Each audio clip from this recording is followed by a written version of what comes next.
You can't dream or change any if you aren't willing to embrace change first. Yeah. Tony and I have never been passionate about cleaning. Yeah. I mean, mopping floors and cleaning toilets, it pays the bills. Sure. But our passion to make a difference in other people's life, that's what lights us up. I heard a great one this morning. Confidence is the willingness to try. When we're still here and can breathe, there's lives that we can change. Our bodies and our brain need to be charged a bit more than our phones do, right? And we make sure we charge those up every day. Welcome to the Unconventional Leadership Podcast, where we help you unlock your potential as a leader. Hey, can I ask you a favor? Can you please hit subscribe or follow on any platform that you're listening or watching this episode? Our goal is to connect with you, to bring additional value to you, to bring additional topics to you, and we can do that more effectively if you hit subscribe or follow. Thank you so much. So welcome into the studio today. Some of the guests that we've had in our studio in past are, for me, unforgettable. They're episodes that I revisit time and time again. And one of those is my guest today, Mary Miller, who was episode 34. And that's 7 years ago, 220 episodes ago. And the beautiful thing is 7 years ago, a lot's changed in 7 years. So when we first talked, the story was the Dream Manager, that episode, and how what you and Tony built and turned JANCOA into a place that people didn't want to leave. I've thought about that conversation more than almost any of the episodes we've done, and the impact that you and Tony have had on Amber and I and on our own personal journey of leadership and business ownership and parenting and how it all goes together with a family business. So I'm honored to have you back in the studio today. 7 years. Thank you for having me back. I really appreciate it. Having great conversations is one of my favorite things, especially when they're intentional. Yes. As they always are with us. The hearts are aligned and the mind is aligned. And I mean, 7 years ago, that was before COVID. Yes, it was. There's a lot of changes. It was. A lot of changes. I think it was 2020, end of 2018, beginning of 2019. Wow. A lot's changed since then, which I'm really excited about. Yeah. Because you've spent so much of your energy and time 7 to 10 years ago in Strategic Coach and the work around the Dream Manager and the story that you all were writing at the time of what you were leading with JANCOA. Fast forward, Mary, we talk a lot about with our guests and our community they want to hear the succession story. They want to hear the life story. And that's what's been so special about revisiting some of our favorite guests. So that's what we're going to do today. Sounds great. Let's have some fun. We know that. We know we're going to have some fun. So Mary and I did have the opportunity to sit down just a month or two ago over lunch to catch up, which was just absolutely wonderful. And so the reunion we always see each other. We're always bumping into each other. We're always making time. But as we look at today, you call yourself a dream engineer. Mm-hmm. And I know you're also doing other things, maybe even outside of speaking in dream engineering. But what was the switch for you from the work you were doing with Dream Manager to the work you then created with dream engineering? You know, it's like so many other things in life. It wasn't necessarily designed that this was how I was going to spend my life. Mm-hmm. I had these ideas and my dreams. I wanted to impact more lives and give more people the freedom to be themselves and be who they were made to be, to enjoy their lives. But we decided already in 2022, JANCOA was celebrating their 50th anniversary being in business. That's awesome. Yeah. My husband started that business when he was 19 years old, and it was out of desperation because his father died from heart disease. And he had been cleaning the bars around the campus of University of Cincinnati to pay his bar tab. He was a very smart student, full-time student, and cleaning the bars afterwards. And when his dad died, cleaning was what he knew. And he decided to start a company cleaning so that he could help support his mom and siblings. Because that's the way life was at that time. So 2 years before, we were having this great gala, the second generation that was lined up to to buy the business and take it over, which is my daughter took my job as CEO. Her husband is COO, and Tony's youngest brother, Ron, is the president. Okay. And so the gala was scheduled for in December, and we had like 250 of our closest friends and customers and some vendors, and it was just a celebration. And as we were planning it, Christy and Clint asked me to lunch, and I thought we were just going over the details for the celebration. And because that's when we were announcing Tony's retirement. So in October, we have lunch, and Christy says very lovingly, because she knew this wasn't going to be an easy conversation. We've been thinking, Mom, and we think that you should retire too. My mouth must have hit the floor because Clint immediately said, I know, you said you were never going to retire. Wow. Yeah. But the truth of the situation is my husband, which will be 35 years next week, has dementia. And at that point, he was still low moderate. He knew who we were, knew what was going on, very still capable of some things. And he had stopped driving at that point, but he was still pretty good. So they're like, you should go travel and do things and spend time together. Okay. It was an easy, you're right. Yeah. It wasn't an easy conversation because it was like, where'd that come from? Right. That was not part of my absolutely. plan at all. But that's what happens so often in life. Things happen that we don't plan on. That's right. So Tony and I have been retired for 23 and a half years. What the logistics of retirement, the logistics and emotions of transition for family and private business, and something that Tony's done basically his whole professional life. Yeah. And then something the two of you had built led together. And Tony built had been in together. business 20 years when I came along, and we worked together 50 years. Wow. Or, I'm sorry, 30 years. That comes to 30 years. 50. So it's 50 So yeah, total. 30 years together that we worked together and grew this little mom and pop cleaning company that had about 60 part-time employees in 1993. When I started working with them, we grew to a company that had 85% market share, over 550 full-time employees. That's incredible. With some amazing benefits. So yeah, we were busy during that 30 years. That's right. That's right. The lead up, I'm assuming, with Christy and Clint, the conversation, I don't know, I'm playing through just knowing the two of you. Yeah. It probably was something that by the end of the discussion, I don't know, did you say, hey, you guys are probably right? You know, it was pretty fast. And it's, I've said often, I'm a woman of faith, and my faith has gotten me through a lot. And I instantly felt, I had not thought of that, but yeah, you're probably right. Wow. I'm not sure what that's going to look like, but yeah. Yeah. So it wasn't this process it was 2 months before the end of the Well, year. and at that time, I feel like you were public speaking. I was public speaking. All over the world. I was all over the world. Still, the one that blows me away the most is Dubai. I remember that. I remember cool. around that time where you flew over there. Absolutely. And my goal has always been to get people excited about their life and to move in the direction that they were made to be and to give themselves that permission to ask questions differently and look at what's possible. I heard a great one this morning. Confidence is the willingness to try. And I think a lot more people can build that confidence than realize. And I was coaching with Strategic Coach. I had been a client of their program for over 30 years, like 35 years. And one of their coaches for almost 25 years. Wow. So I was still doing that when I first retired.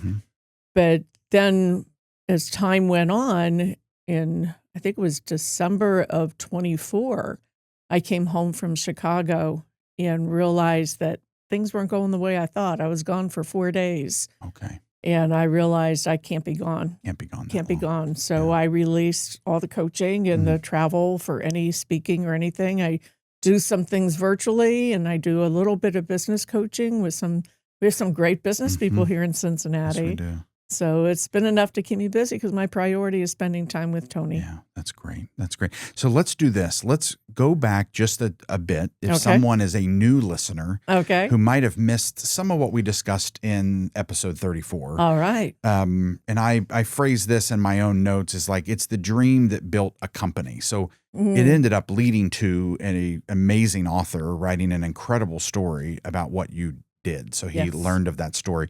But where did that come from? In a time of inspiring employees, you mentioned you went from 60 plus employees to 500. It was really more basic than that, Mike. Okay. It was another time of desperation in our life.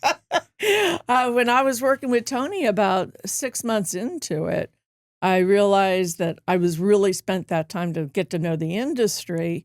And one of the commonalities in that industry, that commercial janitorial, is having an average annual turnover of 400+%. And we were right there and we were average. So I thought, okay, we're doing okay. you know, until you although realized nothing else in my life was acceptable of average.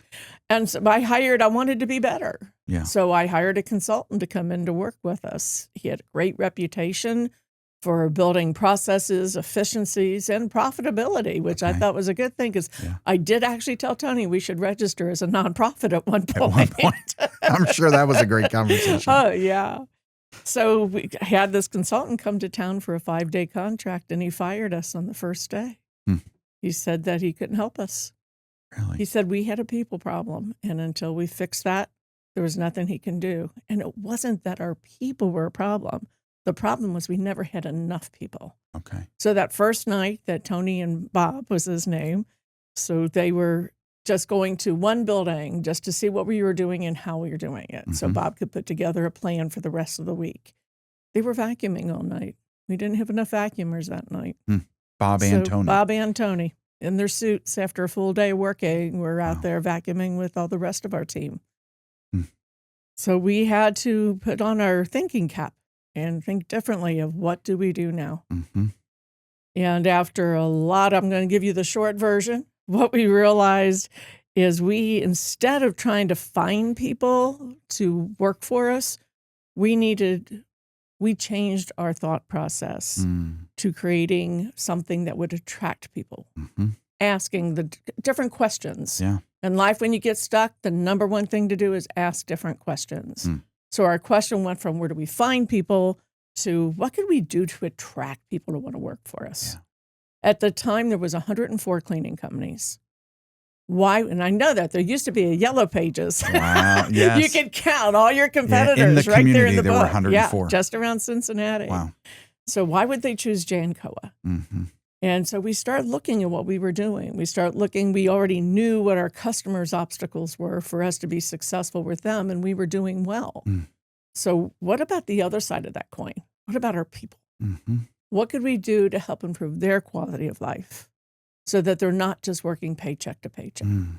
So we start doing a little bit at a time. And within 18 months, we were helping them learn English, helping the English people speak Spanish so there's better communication within the team.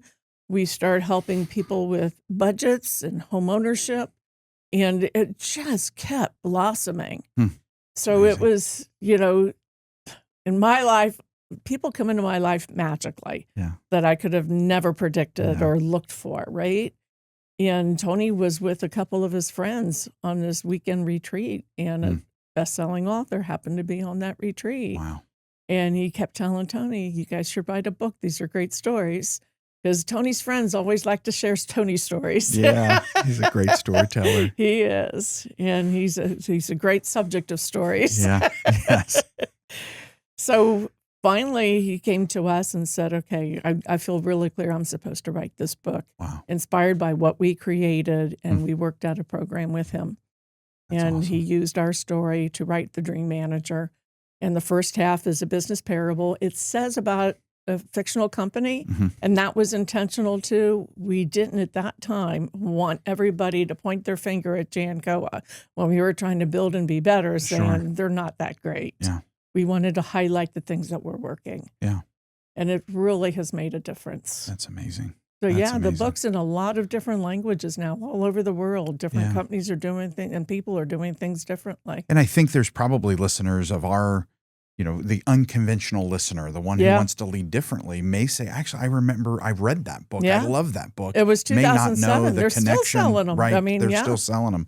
And so the story around helping people achieve their dreams is what the actual story was written about. Was you all were identifying ways we could just serve our employees and get to know them and understand what challenges they're facing, what they're up against, and help them.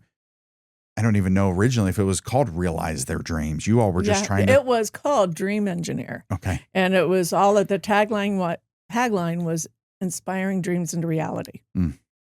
So that was our goal, was to get people excited. I mean, one of my favorite stories was Haley. She's in the HR today, and she's amazing. She came to apply at JANCOA. It might be 10 years now. I just lose track of time. But she came for a receptionist job. And today she's like the right hand to our HR director. And she had written, we have asked everybody, what are their dreams? What do they want to work toward? And Haley had wanted to have another child. They had 2 already at the time, have their own home, and to have their own business.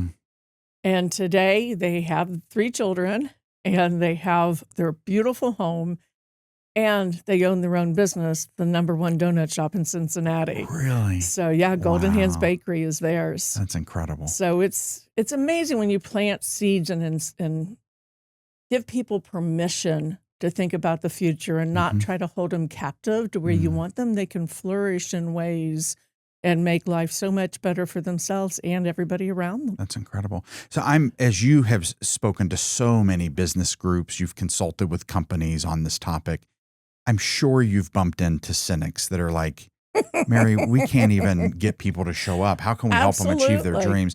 Like, how did you flip it to be the business case? That's a good question, because I remember one company, a very successful trucking company in Cincinnati, had me come and talk to a group, and I could tell early I was losing them, that they really weren't paying attention. You can always tell when they start checking for their emails and keep looking at their phone or their watch. And I said, I get really clear that some of you kind of think this isn't for you, and this is too warm and fuzzy and woo-woo type of feeling. I said, but I want you to know, I had this amazing experience when I was at a leadership class. And the woman who was teaching that day for leadership was sharing a story about when she was hired to do some leadership training at Wright-Patt Air Force Base.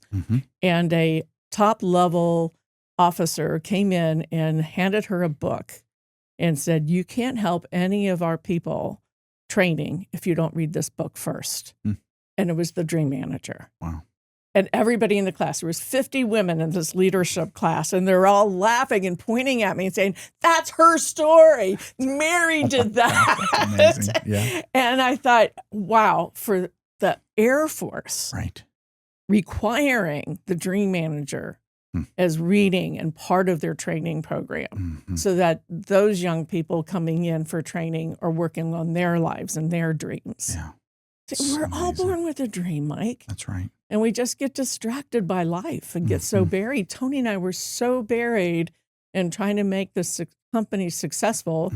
We had a blended family of 5 kids. We were both on our 3rd marriage. Next week will be our 35th anniversary. And we were definitely in a time of desperation. But we go to Strategic Coach. We were. And every quarter, we would review what happened the past quarter. What do we want to have happen next quarter? And what can we do today to start making that plan work? And Dan Sullivan would say to us, I heard the story last quarter. What are you doing different next quarter? Right. Yeah. So we had to do something different. Is your team stretched thin because you can't find strong leaders? We understand how exhausting it is to carry the weight when positions stay open. Centennial specializes in leadership search, And for over 5 decades, we've helped organizations like yours find the right people for critical leadership positions. Our global network and time-tested process means we don't just fill positions, we find leaders who will elevate your team and help you achieve your vision. Stop settling for good enough. Visit centenniallink.com to discuss your leadership search needs today. I feel like it's one of the areas of my reflection, and we talk about retreats here often. And it's one of those things. I even remember you and Tony and Amber and I were at a Reds game, and we were talking about priorities and time and lack thereof. And we were also talking about the time to pause, the time to retreat. So you referenced here, and I share this because our community hears this quite often. I'd love to point it out that similarly in the episode we had with Teresa Tanner that was brought to us by our partnership with Xavier's Executive MBA program, she shared about a reflection that she had when she took time to step away. Yeah. And you shared that Tony happened to meet an author who fell in love with what you all were doing at a retreat somewhere. And we talk about that time stepping away to reflect on where we are, where we're going, where do we say we were going? Did we make any moves? Are we still sitting in the same place? Like the time of reflection is huge. And most people never give themselves the time for reflection. No. And just having free time where you're not doing any business related activities. You know, at Strategic Coach, we call it the entrepreneurial time system, but it's for all business leaders. Because it's important to have 24 hours a day, at least planned out, midnight to midnight, where you're not thinking or doing anything business. Yeah. That's how you protect your relationship, protect your health, and have clarity. Because once you start engaging in business thinking, you're not rejuvenating at all. That's right. And our bodies and our brain need to be charged but more than our phones do, right? And we make sure we charge those up every day. That's really good. So it's really important that we do that. And we have focus days where you're working on what makes you productivity, what brings money into the business. And then there's buffer days where you plan your free days and your focus days. So you have your time planned out ahead of time and not always chasing your tail and reacting to things that come at you. Yeah. And that structure has made a huge difference in our lives. That's right. Tony and I are both on our third marriage, as I said before, and married 35 years. Wow. We together learned so much through this structure of Strategic Coach that helped us not just build an amazing business that grew to 85% market share in this region, and the turnover in our industry is still 400%, but in 2025, JANCOA's turnover was 73%. Wow. So it's still working, and it's not a separate program anymore. It's just involved in the culture of the business. Sure. But to change that drastically, we did originally call it the Dream Engineer. And then that name was changed when Matthew wrote the book. But that's what I just picked it up, and I'm not done yet. I know there's more that's coming to just help get way more people excited about their future and tap into their strengths and their unique abilities. That's right. To be who they're made to be. If you were to give a challenge to someone watching and listening about space and time, what should their, rhythm be from now over the next 6 months? What can they implement at least once? I would love to say there's a one size fits all, and if you follow this model, you'll excel. But everybody's life's different. There's different industries, and like the landscaping industry in the spring, it's 24/7 for quite a while. And now as the heat builds up, that's kind of relaxed a little bit. But then there's other businesses. But it's really important that each individual takes a look at their life and finds that rhythm that works for them. And it doesn't start out with perfect. Tony and I started out with 1 day a week, Sundays, that we didn't do any business at all, midnight to midnight.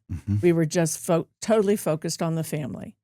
And then we would start adding to it. And sometimes things change and emergencies come up. A customer has a high demand, or you have a prospect that wants to meet. So you adjust and reschedule the time. So you're not giving it up. You're just going to do it at another time. Okay. But I think the most important part, Mike, is to be aware and take the time to make a plan that works best for you and your family and adjust as necessary. Yeah. But we usually just chase what's going on. And when that happens, there is no time to adjust and to make plans. That's right. Yeah. So we just celebrated last year our 50th year. We're now in our 51st year. That's awesome. My father, who you and him were in a CEO roundtable together for many years, was on as a celebration of the end of the 50th celebration. And we talked about succession and transition. Yes. So I'd love to go back to that topic around the retirement, succession planning. We know there's so many things career related, business related that you have to do to prepare. You have to prepare the future org chart, the ideal plans that may or may not get played out based on life circumstances and work circumstances. Could you share a little bit about what did you all do to prepare to feel comfortable enough to say, you know what, now is the time? Well, the number one thing that we did was to make sure we stayed open about it. I first met your dad before I met you with the Gehring Center for Family and Private Businesses based in the University of Cincinnati. And that was a life changer for me. And I served on their board for several years and learned so much. And one of the things that I know is I'm reminded of Winston Churchill's quote of failure to plan is planning to fail. Yeah. And that's the important part. You cannot go into planning it believing it's like a jigsaw puzzle and every piece has a perfect place for it. And it's going to just fit together perfectly. Right. And everybody's going to agree and get along. That's right. That's not how this works. No, whether it's private or family. Yeah. Your business is messy. Life is messy. But you have to have a plan and then you adjust as you need to. So my plan changed, right? In October, when we decided I would retire too. But up to that point, we had already had 3 family members that had stepped up and were working hard and working the hours. And people would say to me, you should go ahead and give them ownership. They're acting like owners, or they would act more like owners, and they couldn't have acted any more like owners. They took responsibility for their roles. I mean, it was very imperative. Christy is CEO today. She was business development for a long time, which I was before I became CEO. Did I ever tell you how I became CEO, Mike? I believe so, but it's a great story to tell. Well, Tony and I were talking about looking at these plans and how we were spending our time and where the company was going. And he says, I just hate being the CEO. I said, I want that job. So we switched. Yeah. And that's how I became the CEO and became a woman-owned business because Tony loved what he was doing with operations stuff. And so that's the core. Yeah, that's even, where you start. And even that piece is so profound for a leader to say that. Yeah. Because what leader is we may be thinking that. There may be people listening right now like, boy, if I could be really honest with myself, I wouldn't be in the role I'm in, especially in a family business. Yes. And for him to put out honestly that, you know what role doesn't bring me joy is the role I'm in. And here's what does bring me joy. And we all know, I'm just playing this out. Like there's probably people who are around, oh, thank God. Thank you, Lord, for reaching him because it was obvious to some. But that's a profound leadership move. That defines the kind of leader that Tony is. Yeah. To be able to say, you know what? And then, of course, for you to say, well, that's great because I've been waiting to absolutely. That's the role I want. It was driving me crazy. Why don't we do this? So it really spun things on the heels. And Tony's very open. Even with his dementia, he'll still say, we weren't a business until Mary took over because she had I have different vision, different abilities, skills.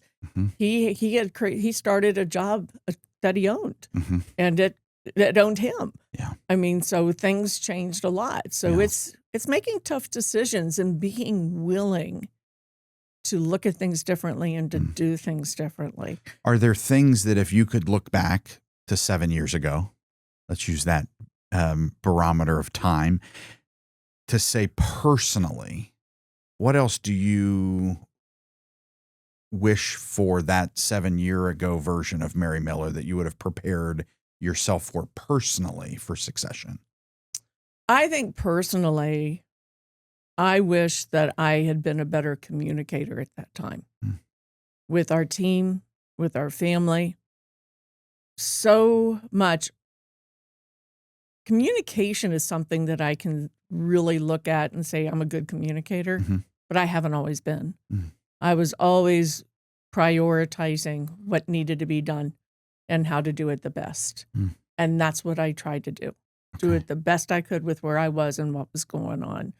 But in hindsight, I wish, there's so many good books and good podcasts and that all about communication and listening. And Bring You is one of my favorite. Okay. And I can't think of her name right now, but I'll give it to you later. We could put it in the show notes. Yeah. But it's like most conversations and negotiations of any kind, people forget to bring themselves. She teaches this at Wharton Business School and also the 10,000 Small Businesses. And a friend of mine referred it to me. And I wish I had read that book a decade ago, especially because the conversations are huge. And knowing that not everybody is going to like what you're saying or thinking makes it more difficult to make sure you have that conversation. Because as human beings, we don't want somebody in our face telling us we're wrong. Right. And it may not be wrong. It's just a different way of looking at it and doing it. So that's the number one thing I wish that I could have go back and have done differently. But I'm glad I can't go back. Right. We don't want to go back. But one of the things that we did really well is we had great trusted advisors. Okay. And the conversations that we had with the roundtables and all the sessions with the Gehring Center for so many years helped us really know what to look for in trusted advisors. And between the accounting firm that we used that helped us, the lawyer that we used, and actually we had a third accounting firm, and then there was another, can't remember who the other one was, but we had the best trusted advisors that asked us tough questions, gave us things to do before we got back together again to be able to make it. And in October of 2022, we signed all the papers. So we turned over the business to Christy, Clint, and Ron. Wow. And that was a very big deal. Yeah. That was a really big deal. It's incredible. And they're doing amazing. We told them this is now your business. You don't have to do anything the way that we did it. But it's the core of how they believe and feel too. So they've grown. They're still adding more people and doing more things and getting more recognition. So it's been pretty amazing. That's awesome. Have there been moments where you're like, oh, it's not the way I would have done that, but I'm not in charge, or I not? can't say that I have. Really? Good. Yeah. I've never had, I've said, wow, that was creative thinking, or that's really great that you work through it that way. But I've never had any critical thoughts that they should have done it differently or I would have done it differently. That's special, not just for you, but also for them. Yeah. I think being a coach with Strategic Coach and coaching other businesses helped me cut off that umbilical cord a long time ago. I wasn't hooked to it. It wasn't completely my identity. But I got to tell you, it was not easy. Sure. When that phone stopped ringing and the emails start coming or stopped coming, it was really quite different. And it took me 2 years before I stopped feeling anxious about what am I missing? What should I be doing? And there was a sense of urgency always because I lived in that for 30 years. Oh, yeah. Just move. Yeah. What's next? Yeah. And I had a great assistant that had my schedule lined up. I was where I needed to be when I needed to be there. Always. Yeah. Wow. Yeah. The identity piece, I think, and, I'm sure my dad will even watch this episode, and my mom and dad had that same experience because that's what they've done. They're, 50 years or 40, I'd say 50 years now, but it's also been like, it's been several years now that Amber and I have been making the decisions and building the organization. And he doesn't question things we do. He just gives advice, and he's there, and they're both there and willing when we ask. You're your best cheerleaders. Absolutely. Absolutely. And it's still one of those things of like, in family business, there is a component of at the end of the day, most people in family business wish they had an even deeper relationship with their family True. outside of work. That's true. Because it does take over. Yes. The work takes over the relationships. And you have to back up and remind yourself, like, I wish we could just have a discussion without talking about work. Absolutely. Yeah. Christy and Clint have really made that because they watched Tony and I. And when Clint started working in operations, he told me, the reason I knew he was the perfect person for operations is he told me once he wanted to make sure JANCOA was doing everything I tell people we do. And I'm like, okay, you got that job. It's not an easy one. And he knew it because he was in business development up to that point. Okay. So taking over operations, and that he kept telling me, you come to me when there's an operation issue instead of discussing it with Tony. Let me help protect your relationship and your marriage. That's my job now. And then I will work with Tony. And so they learned so much from us on what not to do and what worked better, that they have their own agreement. And they have an area where every morning where they have their quiet time and meditation. And this area is like the island in their kitchen. And they're never to discuss business on that island. And something came up, a phone call came in, and Clint says, Christy, I need you to step outside for a minute with me so they can talk about something. So they've created their island. Which is really cool. You have to create a process that works for you. And it's not a one size fits all, like I said before. That's right. So we talk about bringing dream engineering back and reinventing organizations and teams. And then you wrote Changing Directions, 10 Choices That Impact Your Dreams. Yes. Did this come after your retirement? No, I wrote that came out in 2017. Okay. I think. And that was because a lot of people were asking me how the dream manager came to be and what were we doing and how did this work or how did that work? So I put together the top 10 things that kept coming back that you learned that from. makes sense. And so each chapter stands alone, but yet together it builds a bigger foundation to help it do. And chapter 1 is embrace change. And you can't dream or change any if you aren't willing to embrace change first. And that was something that Tony and I became masters of. Is embracing change and being willing to make change. Because I grew up in a family where, no, you do it like this, and this is the order, and I never followed those rules. That's right. My grandparents and parents are in heaven today watching this, laughing. Go on. I know you she never does did. Not follow her rules. Oldest is 6 kids. They were so afraid the other kids would be like me. Very unique in that direction. But the dream engineer, what I've noticed while I was working, but especially since I've left working and still being part of the community, I've released most things with Tony's dementia that continues on that journey. He's above moderate now, but it's one of those things that I found other things to fill my time and still meet new and different people. And there's so many people that just don't dream. And they think that's something from when they were young. And when you have dreams in your life is easier to deal with the obstacles because you know when you work through the obstacle, the opportunities on the other side of that. Wow.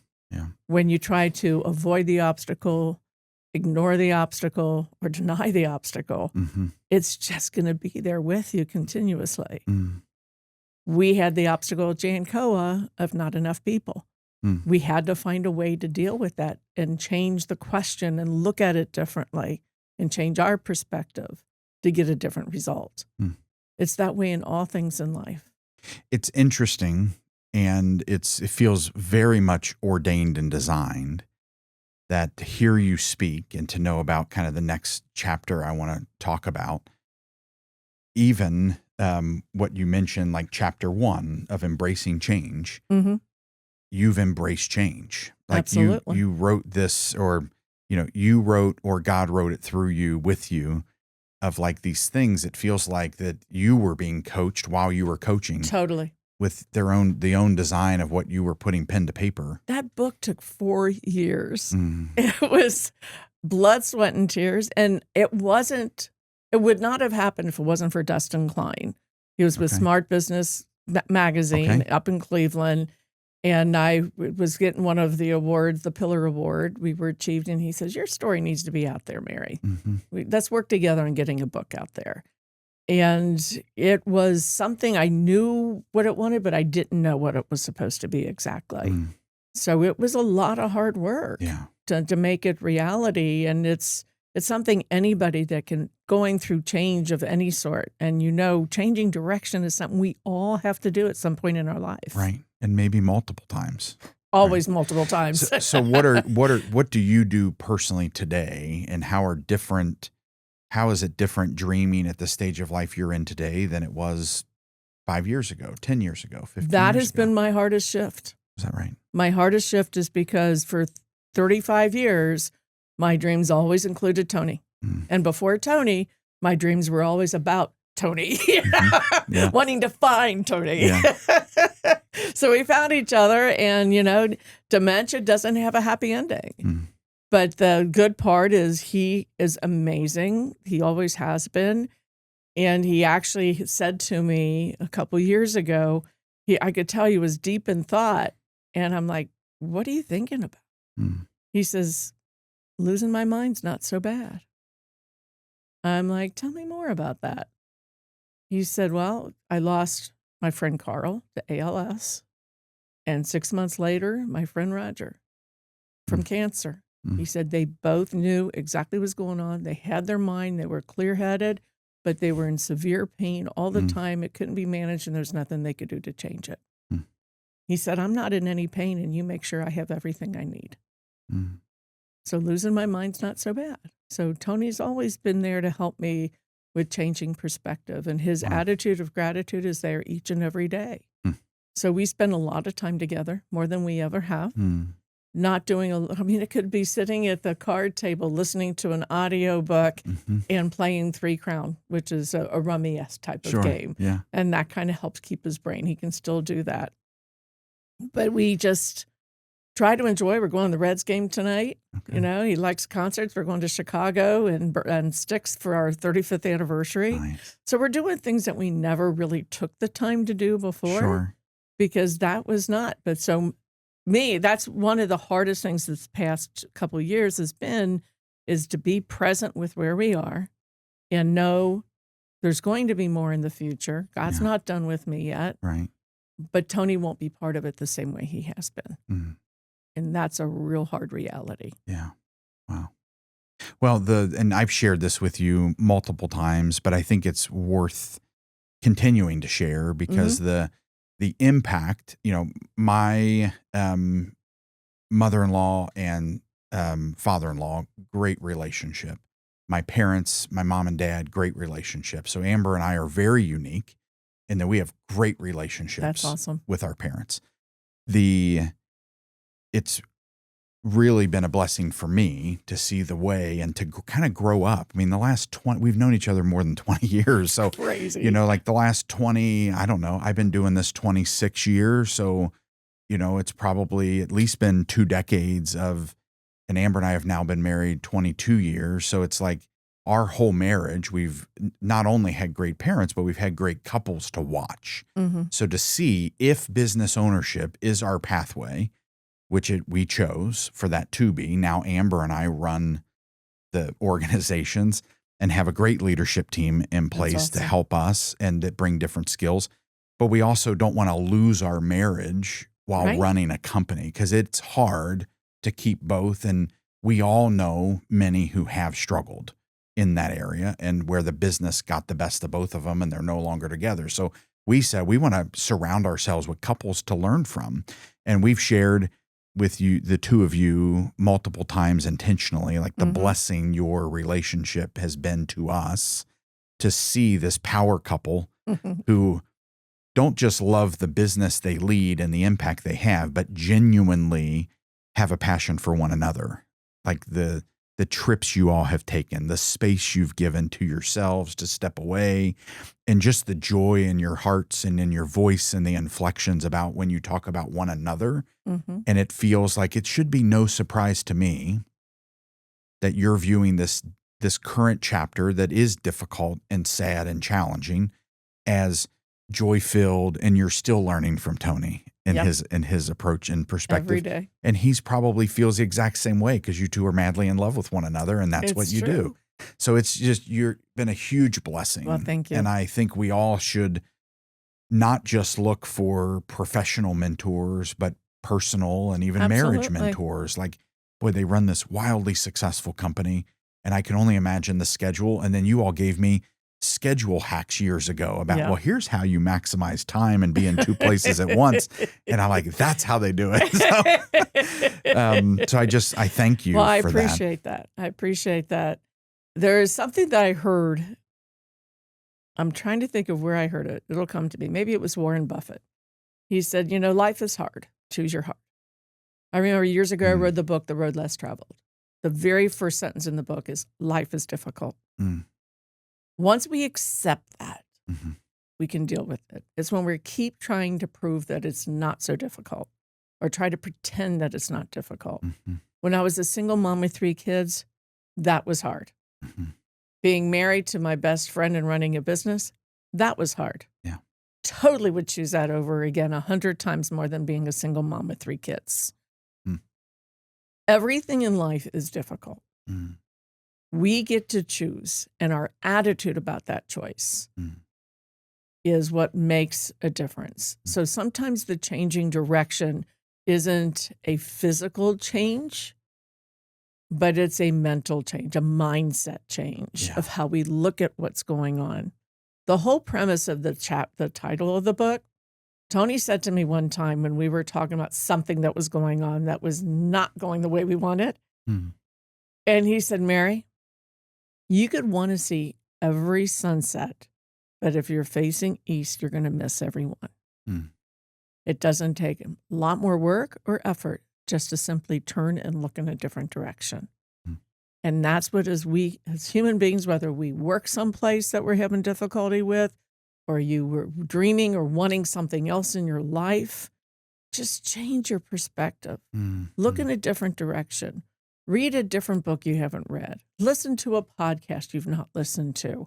Get fed information that you don't have yet that will help move you in the direction that'll help you be who you're made to be and live the dreams. Tony and I have never been passionate about cleaning. I mean, mopping floors and cleaning toilets, that's never been, it pays the bills. Sure. But our passion to make a difference in other people's life, that's what lights us up. And it still does. Tony's 46 years sober. He still goes to a meeting every day, 6 days a week. He hasn't driven in 5 years, Mike. Wow. He either does a Zoom if he doesn't have a ride, but 90% of the time, somebody picks him up and brings him home after meetings. Really? So he still has that social aspect and a place to be with others that respect. Connecting with people. Don't be by yourself. An island is not meant to be. Is your team working together or just working in silos?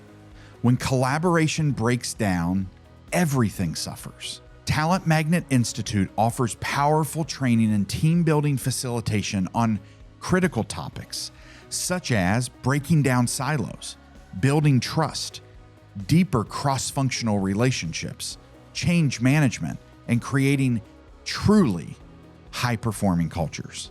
Our expert facilitators design interactive experiences that transform how your people work together. As a client recently shared, TMI provided exactly what we need. Fresh ideas, engagement, and motivation. We walked away stronger, more aligned, and ready to tackle the year ahead with renewed confidence. From change management to intentional culture building, we'll help your team become more than the sum of its parts. Visit talentmagnet.com to discuss your team's needs today. What are some of the things the two of you set as, like, we will refuse to sacrifice these things while we run a business together, while we raise kids together, while we, be entrepreneurs and we're tackling all the challenges of family business and entrepreneurialism? What did you two not sacrifice personally? I think there's two things that always stayed true. Number one, with faith in our Lord and having a church family to go to. We switched churches a few times, but we always, God's in every church. Right. That's right. You just have different ways to worship. And we did that the whole time we've been married. And the second one was strategic coach. And I've told Dan Sullivan, the only thing that's different about our third marriage is you. He's like, what? Oh, yeah. Going to strategic coach, having that time one day every quarter for 33 years. Wow. Helped us pause, reflect on the past, be honest about what worked, what didn't work, and look at what we want to do in the future and how we're going to bring what our lessons learned to be able to get there easier, bigger, better, and faster. And those two things, our faith and our structure, because we had to adjust a lot of 24/7 business with the house having a blended family of kids that needed attention and wanted more. And we really did the best we could. Was it good enough? Some days, not others. But we keep moving forward because I can't change the past, Mike. There's nothing I can do to change the past except for learn from it and be better tomorrow because of yesterday. Yeah. And what do you say to someone who's sitting on the fence like, I'll enjoy it later? That one hit me hard. Our later, Tony and I were going to retire. We always planned on either selling the business. I always did this path for 25 years. Once I became CEO, the company was always going to be ready to either be able to sell or to be able to succeed to the second generation. Okay. I made sure that all the things were in place. Yeah. And Christy and Clint talked to me one time and said, can you stop talking about selling the business? Now, that doesn't mean we don't still get calls or emails. Right. I still get texts. If you're interested in selling your business, not my business anymore. Yeah. But it's something that you just got to make a focus and be really clear on what your priorities are and move forward through that direction to make that happen. And that's what helped us is you don't know exactly what it's going to look like. And we had people in the family, outside of the family in different roles. And it was a great plan. They showed great possibility and potential, but it didn't work out for whatever reason. So we had to switch. Making those changes faster probably would have served us well. Okay. And having real, honest conversations, you could do that without being nasty, negative, but just, and Dr. Henry Cloud says it really well in Necessary Endings. It's not always about relationships ending, but behaviors ending. That's right. And situations ending to be able to change direction to get to where you want to be. Yeah. And having that clarity. And sometimes you think, oh, that's an interesting path. And you choose a path that's different than the one you thought you'd be on. Right. That's okay too. The goal is to choose the path. It's being intentional about it and not letting life circumstance push you into a path you don't want to go or somebody else pushing you in a direction that is not right for you and then regretting it later. Yeah. Very profound. Do you, I love the comment of like, choose your heart. That again, directions. My dad uses the phrase detours a lot. Like we all get through. We're in a world of detours, and we have to take them, and we have to learn. And I see that as the same. Like you just got to choose the direction, and go. Yes, right, because you can't change yesterday. No, and all we can focus on is today, and then hope for tomorrow. In this opportunity that we have to take on whatever tomorrow brings. And then these magical things happen that you never see happening. And it is just crazy. Monday was just one of those amazing, crazy days for me. No, it was Tuesday. Get my days mixed up still. Some things don't change. But I played pickleball in the morning. That's my release. Yeah. It's really nice to hit something. I'm working more on being consistent on where I hit it, that ball. Sure. But I've made some really great friends and connections. And so Monday I was with them. I had lunch with our daughter, grandson, and sister-in-law, Tony and I did, and ran into one of my friends that I played pickleball with at lunch. Yeah. We went to the Reds game that night, walking back trail along the railroad tracks. And all of a sudden I hear steps and I turn around. It's the guy that I played pickleball with. Oh, wow. I mean, it's just crazy. These alignments feel so much like it's telling me I'm in the right direction. Right. God's telling me he's with me. I'm in the right direction. Keep going. Mm-hmm. There's more ahead of you. Mm-hmm. He's not done with me yet. That's right. He's not done with any of us. We're still here. Yeah. My mom died 10 days short of her 92nd birthday. Mm. She had extreme lung cancer and didn't even know it. Oh, wow. She died 2 weeks after being diagnosed. Mm. She thought she had pneumonia at the time. Mm. She was with us in Florida in February, and she passed away in April. When we're still here and can breathe, there's lives that we can change. Mm. There's things that we can do by sharing. We do it differently than when we were younger. Yeah. You know, my body does not move the same way at 69 as it did at 29. Mm-hmm. But I'm still moving. There's Sure. still things I can do. Absolutely. So I've had to change direction way more often than I ever planned. Yeah. So I know that there's more out there for everybody. Mm. And if you're having a miserable life, get some ideas of what would be good. Mm-hmm. And just do one thing at a time. Mm-hmm. Yeah. And just start. Just start. Right. Do you, in the journey that you and Tony are on, you have shared publicly about the story about Yes. dementia and how it's impacting your him and your family and yourself, and on the personal journey of here's the current chapter I'm in, and the next chapter may look different, right? It will look different. It will We can look guarantee different. that.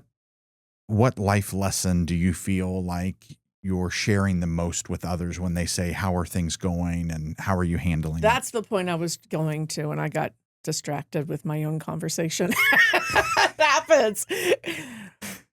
Don't put it off. Tony and I thought that after we sold the business or transitioned the business, then we would have free time to travel and do all kinds of fun things with our life. Mm. And we have. We've had some great travel over the years. Mm-hmm. But Tony's not so comfortable traveling today. Right. We'll do a little bit. We've got our few weeks that we do in Florida and that. And too many people or crowd. Like we can walk to the Reds ballpark. We got tickets near an exit. Yeah. So I've learned to do things intentionally Yeah. so he can have a great experience to be able to do it. But sitting and watching his murder mystery shows and playing cards every day was not really on my list of things that how I want to spend my time. Mm-hmm. But getting to spend that time with Tony is special. Mm. It's magical. And where he doesn't always remember things, his humor and wit that I fell in love with that first day at lunch Mm-hmm. at a really tacky Chinese restaurant. You're not going to believe it was on Dream Street Okay. in Florence, Kentucky. Yeah. And then we create Dream Engineer. That's That's amazing. kind of crazy. But he takes this Chinese map or the place setting, and he turns it over and he takes out that beautiful Mont Blanc pen he always had. And he takes off the cap and he looks at me. He says, okay, let's make a list of all the reasons why this will never work. I'm like, excuse me? What a great He first says, date. do you floss every day? I said, I floss, but not every day. He says, does not floss daily. And I laughed the whole lunch. Oh, wow. He had me at hello, right? It's like we were meant to be together. Yeah. So to just be present and not let that thinking in my head try to tell me, we should do this. We should do this. Why didn't we do that? I'm just being present with the man that I love. Mm. And we're enjoying each and every day. Mm. And I get to have amazing conversations with you and other business leaders and other people that just would like to know how they can do things differently, get to where they want to be. Mm-hmm. Mm. Yeah, the pause of later, it seems like if you wait, that time may never come. You never know. You Yeah. never know. I remember how many stories are there of somebody that dies suddenly and nobody saw it coming? Right. Yeah. Or when this happens, we were no longer able to do those things. Right. We hear that a lot. I remember when the two of you, I believe you were taking like yoga retreats or something, right? Yes, we and did. Tony was like excited because he could now stand on his head with yoga or something. Yes. Like that wasn't something you all did in your 20s and 30s. That was something you pursued a little 40s later. and 50s. Yeah. Absolutely. I started running when I was in my 50s. Did a half marathon at Disney. That's incredible. Always push yourself. Always try something different. And if it intrigues you, try it. I've taken pottery, which I fell in love with, but the time requirement for doing it the way I wanted to do it was not at this point. So I'm trying. I auditioned for a play last month. Did you really? I did. I love the theater. And when I was in school, that's how I spent my time. I did all the plays, right? And it was fun. And I became a member at the Marymount Players and went to see Cabaret there, and Arsenic and Old Lace is coming up. That's the one I auditioned for. I didn't get it, but that doesn't mean I won't in the future. That's right. Just try new and different things. Amazing. Let your instinct lead you. And that's the important part. Our thinking takes over from our instinct, what naturally tells us and guides us. Yeah. And when we stay in prayer and take that quiet time in the morning and journal, it's amazing how much clearer that conversation can be from our soul and not from that 6 inches between our ears. When you look at times where you weren't journaling or weren't in the Word or weren't having quiet time, how did you get back to have those things? And what was I assume there was something. Impetus? Yeah. Did you know Kathy Beecham? I know of her. Kathy Beecham was my spiritual mentor. Okay. I knew her in the business world. She was the first business person I shared the Dream Engineer with. Okay. And she came and checked out our new office that we had gotten. And that was the first time I met her. Jay Rush brought her to the office and introduced us. And she became a friend and a mentor. We did stuff together at the YWCA with their programs and that. And she did a lot of work with Crossroads. Yeah. And I was part of a huddle that she did, which is a very amazing conversation to have with a small group and looking at scripture very differently. And she challenged me. I didn't know at the time when she challenged me, but she had passed from lung cancer 2 months later. But she said to me, Mary, I know exercise is important to you. I still exercise every day. But she said, I want to challenge you. Instead of making exercise the first thing you do in the day, go into the Word, do your prayer and reading the scripture first thing in the morning, and take some time to journal. Journal about what he's telling you and what are you going to do about it. That was his favorite. So what's God telling you and what are you going to do about it? Yeah. Wow.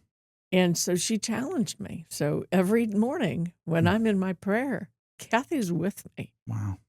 And guiding me still to help me see things differently than what my natural way of thinking would take me.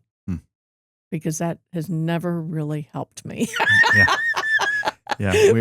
Trusting my instinct and being God-led has led me to much better places. Yeah, that's for sure.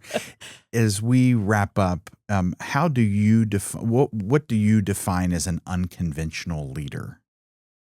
An unconventional leader focuses on where you want to be, not where you're at or where you should be. It's focusing on helping other people build their lives, allowing them the freedom to be themselves, using their talents and gifts, along with the leader. The leader has to live within their own ability, unique ability, we call it. It's strategic coach. And that just gives you energy, and nobody does it the same way. There's a lot of janitors out in the world. Nobody else does it the way JANCOA does. And regardless of what industry you're in or what type of job you have, nobody does it the way you do it. So an unconventional leader wants to capture that energy and help create an environment that it'll flourish and help people be who they're made to be and move in that direction And it's almost impossible not to be successful Hmm. when you do it in that way. Mm-hmm. But it's got to be done with intention. Yeah. It's really crazy how when you do the right things for the right reasons and try to make a positive impact on others, the amount of blessings. Mm-hmm. Mike, I could never put on a dream list, I want a best-selling author to write a book about what we created. Right. That was a bonus that we could have never asked for, even thought to ask for. When we appreciate the people that God brings into our lives, and we appreciate the skill and abilities that we're born with and use them for good, it just naturally moves you. It's like in the movie Nemo. Yeah. I quote Disney movies often, but the turtle, I can't think of his name. He's swimming in the stream. Crush. Okay. Crush says, dude, when you get in the stream, life is easy. Yeah. We don't live in the stream of energy and positivity. We live in the consistent anguish of trying to fight our way out of an escape room. There's no escape. We're not going to get out of this alive, Mike. We all are going to die. Yeah. But if we use our talents and skills and ability, we can enjoy this life so much more and make it so much better for other people at the same time. And those are choices. And sometimes all it takes is smiling at somebody and ask them how they're doing. That's right. Mary, thank you for today. Thank you for our friendship and the special that you and Tony have meant to me, to Amber and I, to our family. And I want to thank all of you for joining us. I hope this discussion blesses you beyond what you expected and hits you in that unconventional way of, wow, that was different. That is a different discussion. That is a different challenge for me to choose my heart, to accept the changing of direction that's going to be going on in all of our lives, because that's what happens. Absolutely. So it makes me think, and you just say that, of my friend, Jesse Cole from Savannah Bananas. Yes. I was on a podcast with him a few years ago before all the success hit, and it's called Doing Business Differently. And Jesse focuses on the team, on the fans, and putting things out there and making it a great experience. And oh my gosh, he's blown up. It's absolutely incredible what has happened because of his positivity and his focus. Absolutely. Yeah. Well, thank you. Thank you. We want to thank the Cincinnati Podcast Studio for helping us bring this to the world. And I want to thank my teams at Centennial and Talent Magnet Institute for leading boldly and for leaning into this great family business. We're now in our 51st year. So look forward to seeing you in the next episode. And I hope you'll add comments, questions, even do a little shout out and accolade if you're a huge fan of Mary Miller and Tony Miller like we are. So thank you. Hopefully we'll do this again. That would be wonderful. Let's wait till less than 250 episodes. Yes, we will. Okay. Thank you, Mike.